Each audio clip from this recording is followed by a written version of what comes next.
кого набирался штат вот, регионального По представительства? штатному расписанию у нас около 10-11 человек.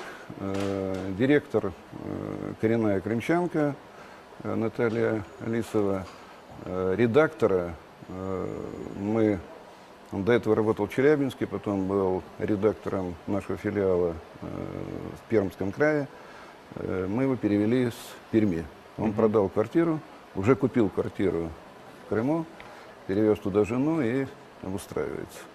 Поэтому сейчас стоит задача подбора кадров, есть кандидаты, есть свои сложности, трудности, связанные с тем, что нам надо, и тем, что реально претенденты могут. У нас есть отлаженная система стажировок, поэтому я думаю, все будет хорошо в этом плане. Не политкорректно, но без злого умысла. Иронично, но без сарказма.